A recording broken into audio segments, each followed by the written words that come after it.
Salut, aujourd'hui on est le 5 avril 2025 et aujourd'hui j'ai fait un truc incroyable, extraordinaire. Bon, on a fait une rando moto, une balade en moto, ok, jusque-là normal. Mais en fait c'était organisé par le magasin Chinon Moto, donc un magasin d'équipement moto et en même temps concessionnaire de moto parce qu'il vend aussi des motos. Mais là, il y avait plus de 100 personnes, je crois, aujourd'hui. En fait, c'est toujours le premier samedi d'avril, je crois, il y a une journée porte ouverte où ils font une réduction de la TVA, en fait, sur le magasin, c'est-à-dire ça correspond pas à 20%, en fait, ça correspond à 20% du prix hors taxe. Donc en gros, ça correspond à 16,67% du prix TTC, c'est ça. Donc c'est une réduction de 16,67% précisément, ou de 5 sixièmes si tu préfères.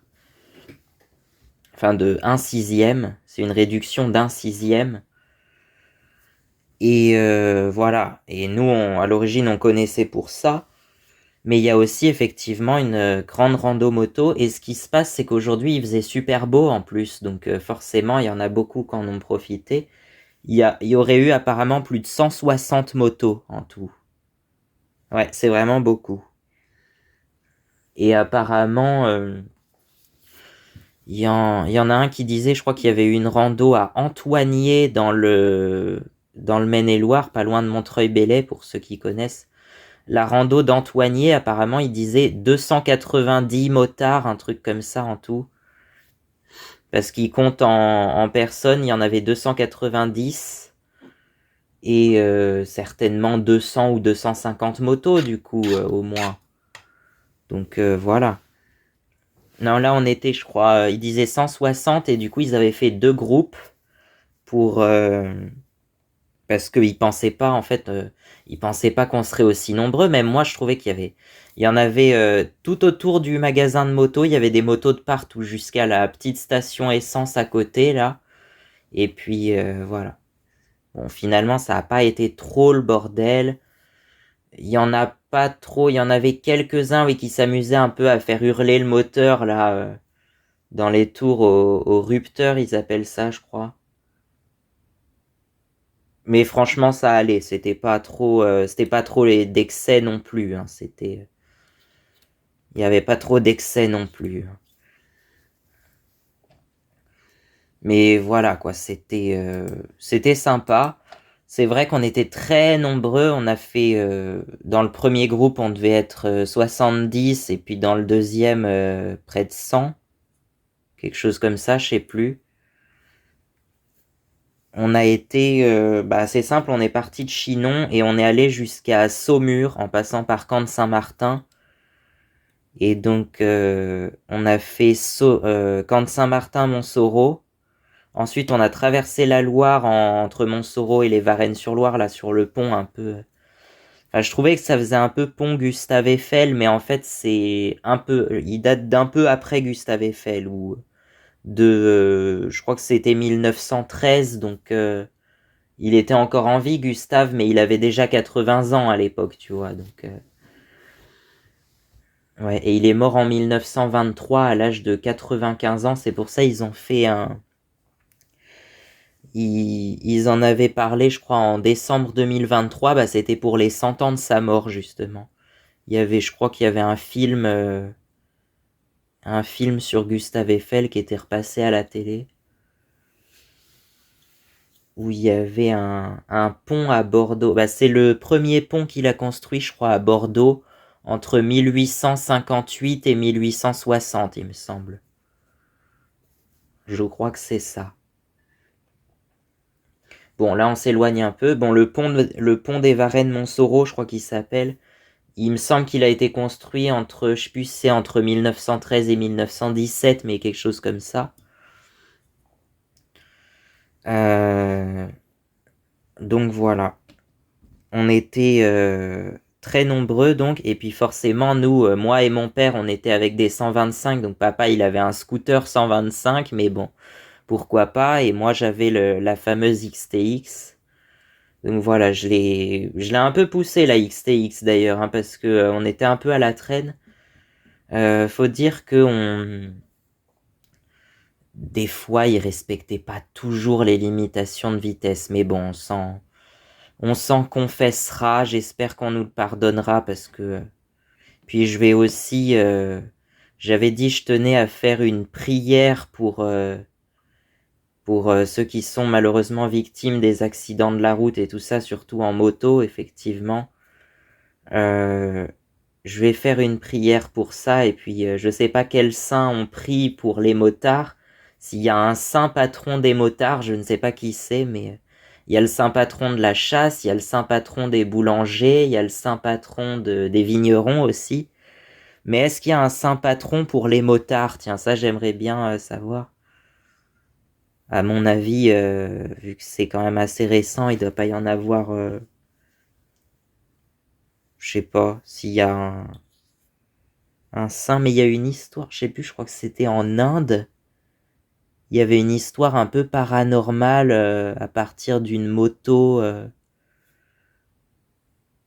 je sais plus, faudrait que je retrouve ça. Une moto qui se retrouvait toute seule en fait à chaque fois sur les lieux de l'accident, et à chaque fois elle était retrouvée au même endroit, je sais plus trop, mais. Et je crois que c'était en Inde. L'Inde qui est certainement le pays où il y a le plus de motos au monde, hein, parce que voilà, je pense. C'est déjà le pays le plus peuplé du monde maintenant, donc c'est forcément celui où il y a le plus de motos parce qu'ils se déplacent beaucoup en moto là-bas. Enfin bref, c'est pas trop le sujet. Ensuite, après Montsoro, donc on a traversé la Loire, on est allé jusqu'à Saumur. Et si vous vous souvenez d'ailleurs, j'avais conduit dans Saumur en voiture, c'était pas facile. Mais là, on n'a pas été dans la ville vraiment, on est resté au nord de la Loire, donc voilà. Et puis à un moment, on se retrouve sur une sorte de voie rapide, une petite autoroute limitée à 110. En fait, c'est de la nationale, hein, je crois. Bon, ça n'a pas été long ce passage-là, par contre, mais forcément, c'est là que j'ai tapé ma pointe de vitesse. Et non, j'étais pas en excès de vitesse du coup, puisque j'étais à 100 km/h, tout pile.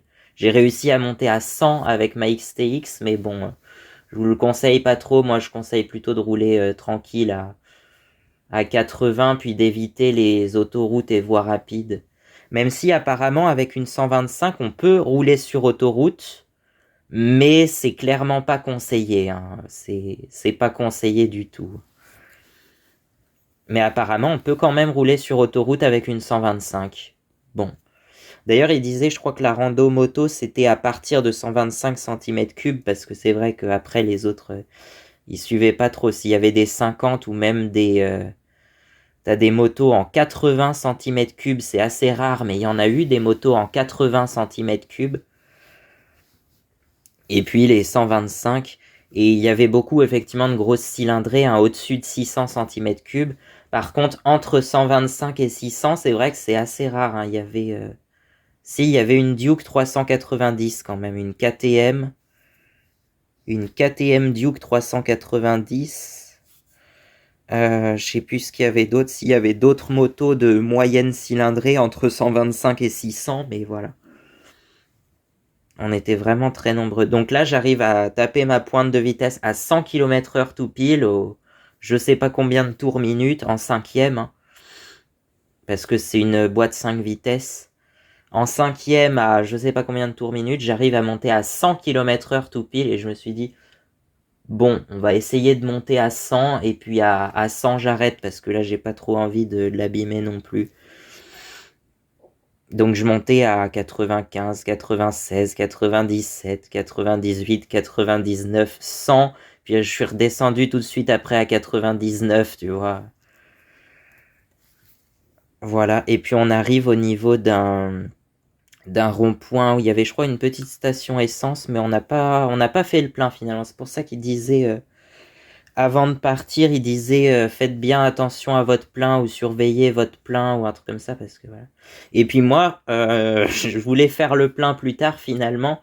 J'ai bien fait de le faire juste avant de partir. On est passé à l'île Bouchard, c'est sur la route pour aller à Chinon, donc forcément On est passé par l'île Bouchard pour faire le plein. Donc papa, il a fait aussi son plein de son scooter et moi j'ai fait le plein de ma XTX. Donc voilà. On a fait tout en même temps, donc c'est papa qui m'a payé le plein, c'est sympa. Après, je l'ai payé quelques fois aussi à l'époque où c'était papa qui conduisait parce que c'était quand même ma moto, même si j'avais pas encore le permis à l'époque, mais bon. Voilà. C'est pour moi qu'on l'a acheté quand même. C'est moi qui voulais cette moto-là à l'origine. Donc voilà. D'ailleurs, là, on est le 5 avril. Ça va être bientôt le 28 avril. C'est le jour où on a été la chercher. Le 28 avril 2023. Ça va faire 2 ans bientôt. Et ça va faire, par la même occasion, ça va faire 3 mois que je la conduis. Donc voilà. Donc on arrive au niveau d'un petit rond-point où on fait une petite pause. Moi, j'en profite pour boire un coup. Et puis après, on repart. Direction vers Nantes. Non, non, pas la ville de Nantes en Loire-Atlantique, mais vers Nantes. Vers Nantes, c'est une petite commune du Maine-et-Loire, donc c'est un peu au-dessus de Saumur, hein, pour ceux qui connaissent ou pas, mais un peu au-dessus de Saumur, donc au nord de la Loire. Et c'est vrai que si on part de Tours, c'est vers Nantes, mais si on part d'Angers, c'est de l'autre côté, c'est plus du tout vers Nantes. Donc c'est ça ce qui est drôle. Donc vers Nantes, Vernoil-le-Fourier, juste à côté. Je pensais que ça se prononçait Verneuil d'ailleurs, mais je crois qu'on dit Vernoil en vrai. Vernoil-le-Fourier. Je pensais qu'on allait passer par Giseux éventuellement, parce que pas très loin, il y a le château de Giseux. Mais finalement, on n'y est pas passé. On est redescendu sur Saint-Nicolas de Bourgueil. Village assez connu pour son vin, apparemment.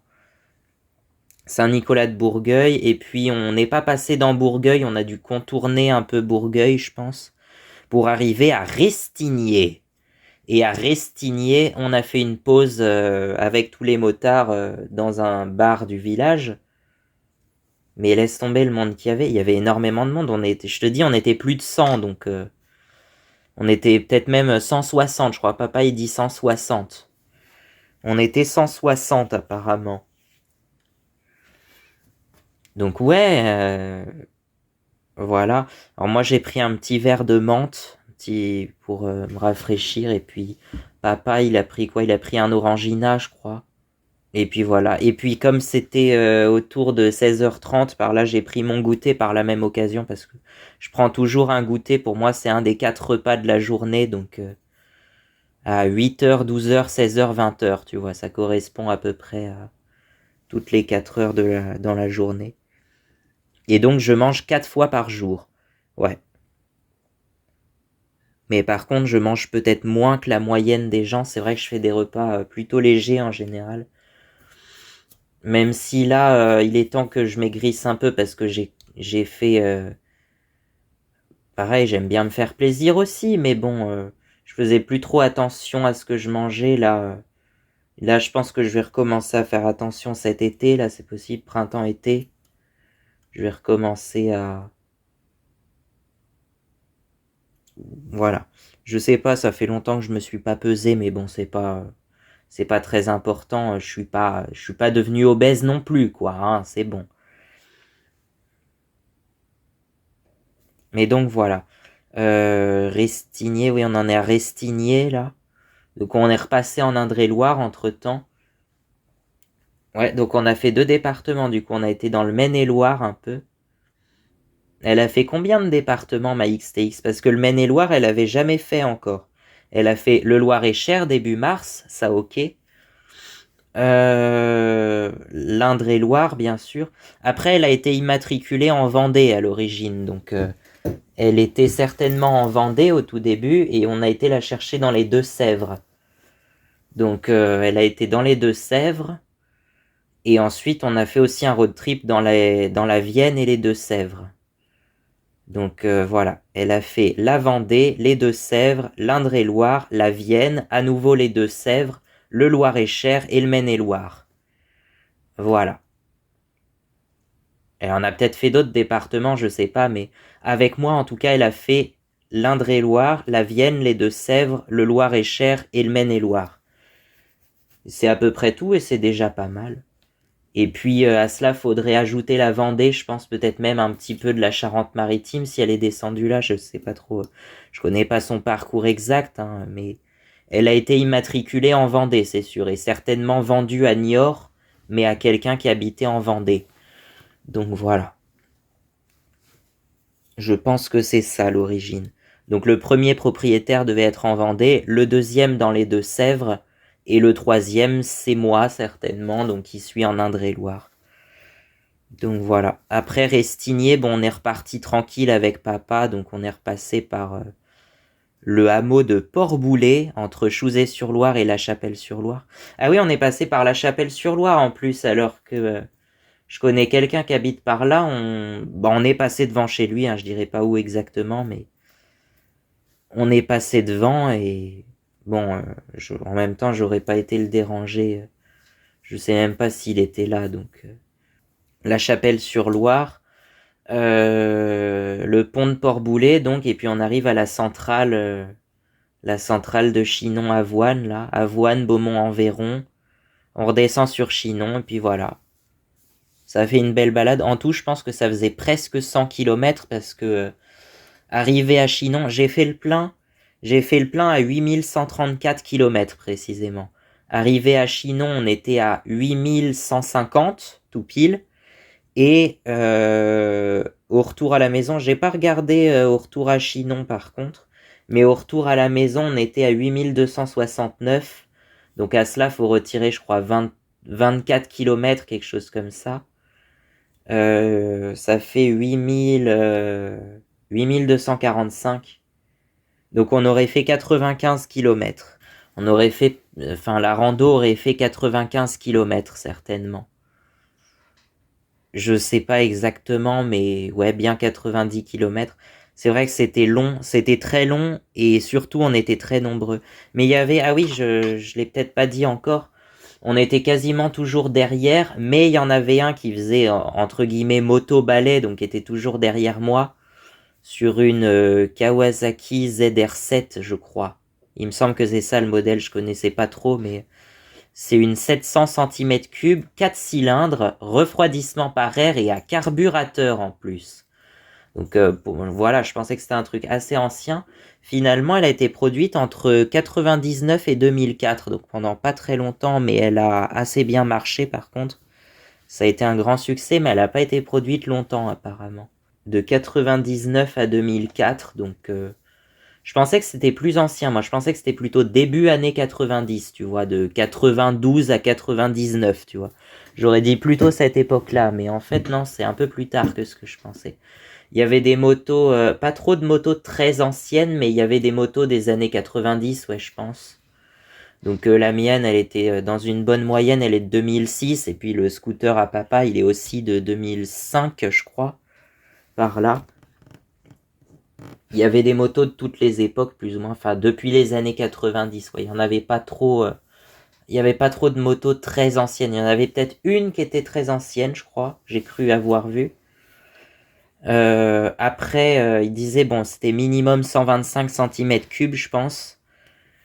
J'avais cru voir ça quelque part. Et en termes de scooter, il y en avait deux, certainement, au moins deux, parce qu'il y avait celui de papa et puis il y avait une Vespa 125, je crois. Mais sinon, oui, c'est sûr que pour moi, les scooters, ça fait quand même partie des motos, mais ils sont pas souvent considérés comme vrais motards, c'est vrai. Par contre, il y avait aussi des trois roues, et ça pour le coup, autant les scooters, je considère ça comme des motos, mais les trois roues, ça fait partie des tricycles, quoi. C'est plus une moto à trois roues, mais bon, c'est pas grave. Les Can-Am Spyder, si tu connais, c'est assez connu quand même. Can-Am Spyder, donc une sorte de moto à trois roues avec deux roues à l'avant. Ça ressemble un peu, c'est basé sur une moto neige en fait à l'origine, mais avec deux roues à l'avant et une à l'arrière. Bon, sinon, il y avait pas, je pense pas qu'il y avait de quad dans la rando, mais il y avait des quads au magasin, ils vendent des quads aussi. D'ailleurs, il y en avait un, je vous mettrai une photo, il y en avait un qui était perché sur un rocher, là. Il y avait une petite pierre, un petit rocher, bah, ils avaient mis le quad dessus, comme ça, avec deux rampes, pourquoi pas. C'était un Kimco, je crois, le quad. Ouais, ils vendent des Kymco. Il y avait un petit Kymco Maxer 300 là que je trouvais sympa aussi, mais moi je veux un Yamaha Grizzly 350. Donc bon, voilà, ça fait plaisir de. Franchement, j'ai adoré. Alors, je sais pas si je le referais. Au début, j'avais un peu peur, j'ai failli ne pas le faire parce qu'effectivement, je pensais qu'il allait y avoir du monde, mais pas autant que ça quand même. Je pensais qu'on serait allez, 30, 50, 60, mais là, on était 160 apparemment. Ça fait vraiment du monde. Donc finalement, bon, ça s'est très bien passé.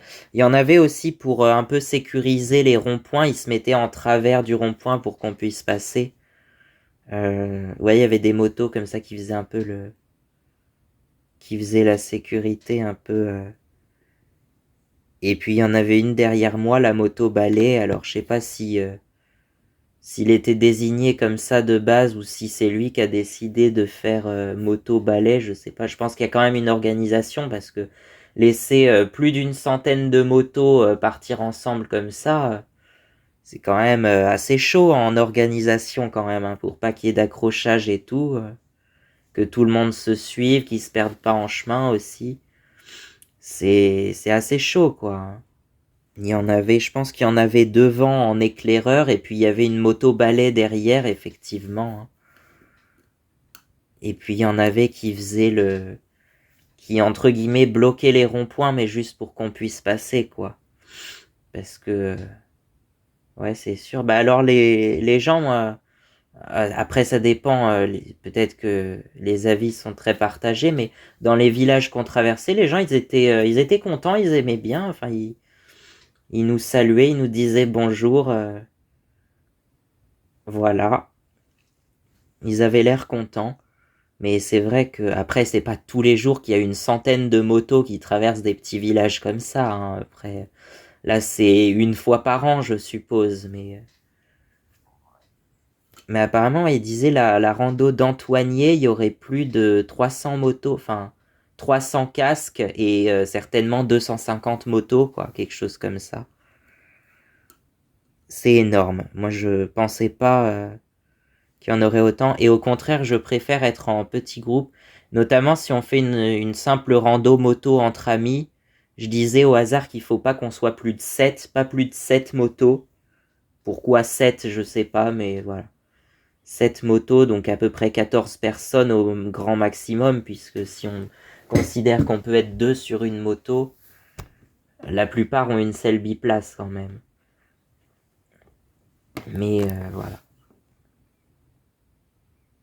Sinon, en tant que rando organisé, tu vois, par un concessionnaire ou un truc comme ça, je dirais que c'est bien qu'on soit pas plus de 50 ou enfin ouais, allez 30 motos et donc 60 personnes en grand maximum quoi. Là, on était 160. Bah, je sais pas si c'est 160 motos ou 160 casques comme il dit, 160 personnes, mais il y avait vraiment beaucoup de monde. Clairement, moi je disais on était plus de 100, c'est sûr. Donc voilà. Non mais franchement j'ai kiffé, hein, Bon, c'est vrai que je trouvais qu'on allait un peu vite. Moi j'ai tendance à rouler pas très vite, un peu pépère, mais les... les motards ils aiment bien la vitesse. Après ils allaient pas très très vite non plus, tu vois, on n'était pas non plus à 150, hein, mais s'il y a dû y avoir des pointes à 100 km/h, ouais c'est possible, hein. Bah oui, parce que moi-même j'ai fait une pointe à 100 sur la voie rapide, là, donc... Mais franchement, 100, je pouvais pas aller au-delà. Enfin, je pouvais si je poussais vraiment à fond en cinquième, oui, mais je me suis dit, allez, je vais à 100 histoire de dire 100 km/h, tu vois, c'est symbolique. Et après, je redescends à 99, 98. Voilà. Cette portion-là, c'était 110 quand même, donc après le reste, oui, on a pris des routes à 90, d'autres à 80. Donc voilà, franchement, c'était incroyable. Après, je sais pas si je le referai. Je pense pas que j'aurai le courage de le refaire l'année prochaine. Mais j'espère avoir le permis A2 pour l'année prochaine, par contre. Ça serait bien. Parce que pour l'instant, j'ai que le permis 125 au cas où vous n'étiez pas au courant, donc ça tombe bien, j'ai une 125. Mais ce que je disais, je le redis encore une fois, je cherchais une moto de 250 cm3 à peu près. Eh bien, je pense que ça va être bon, ça va être tout. Et à bientôt. Et on se retrouve pour le... Ouais, alors j'ai pas filmé. J'ai pris quelques photos assez rares. J'ai 3, 4, 5, 6 photos. Non, en vrai, je crois que j'en ai 12 puisque j'en avais transféré 12 à ma famille. Donc je dois avoir 12 photos en tout. Mais les photos, ça ne montre qu'un échantillon des 160 motos qu'il y avait, quoi. On pouvait pas tout montrer, forcément, hein. Donc voilà. Alors on se retrouve pour le même jour, le 12 avril. Tout va sortir le 12 avril. Il va y avoir une avalanche de vidéos le 12 avril. Et puis il va y avoir un résumé du quad et du Kisby juste après cette vidéo-là, normalement. Donc voilà. À bientôt. À bientôt et prenez soin de vous. Faites attention à vous, soyez prudents et surtout, dites aussi aux bagnolards de faire attention également, hein, parce que j'ai l'impression que des fois c'est les bagnolards qui font pas trop attention aux motos, quoi. Ouais. Donc soyez tous prudents et respectez le code de la route, c'est le principal. Et après, faites-vous plaisir, c'est le principal, mais en restant raisonnable, on va dire. Voilà, je vais dire quelque chose comme ça. Et puis à bientôt, à, à la vidéo prochaine qui sort le même jour, quoi. Allez, Vémotard à tous. Ouais, je me demandais s'il y avait un saint patron des motards, apparemment, puisqu'effectivement, il y a un saint patron pour plein de métiers et d'activités et de trucs comme ça. Mais oui, apparemment, il y a bien un saint patron pour les motards, et ça serait Saint Colomban de Luxeuil, qui serait, bon, il serait né en l'an 540 et il serait mort en l'an 615. Donc c'était vraiment il y a très longtemps, mais apparemment c'était un... Oh bah il a beaucoup voyagé, il était, je crois que j'avais vu qu'il était originaire d'Irlande et qui a participé effectivement à christianiser, je crois, une partie de la Germanie, l'Autriche, la France, l'Italie. À l'époque, hein, on était... non, c'était plus sous l'Empire romain, là on était vers l'an 600, on était plus au début du Moyen-Âge, quoi. Il y avait Clovis. Alors Clovis, c'était 481 à 511, je crois. C'était après Clovis, du coup. Voilà, entre Clovis et Charlemagne. L'an 600, c'est à peu près entre les deux. Pour vous situer un peu. Je sais pas quel roi était roi de France à l'époque, mais... Et apparemment, oui, il est beaucoup fêté... il est beaucoup honoré pour protéger les motards en Bretagne, apparemment, et en Italie aussi. J'avais vu. Et il a été reconnu saint patron des motards en 2011 par le pape Benoît XVI, qui n'a pas été pape très longtemps d'ailleurs, si je dis pas de bêtises, c'était entre 2005 et 2013. Donc il a été pape pendant 8 ans. Et c'est le seul qui n'est pas resté jusqu'à sa mort d'ailleurs. Il a abdiqué, je crois, pour des raisons médicales ou un truc comme ça. Et donc en 2013, il a été remplacé par le pape François, le seul pape à s'appeler François d'ailleurs. Et je crois que d'ailleurs Benoît XVI, il est mort il y a 1 an ou 2 d'ailleurs, je sais plus. Mais voilà. C'est le seul pape sinon qui n'était pas resté jusqu'à sa mort apparemment. Donc voilà. Et le pape François...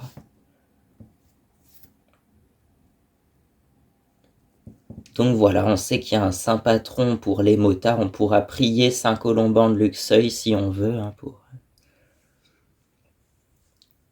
pour la sécurité des motards et leur... voilà quoi, que tout se passe bien. On va prier Saint Colomban et puis ça ira peut-être un peu mieux, non? Allez, à bientôt.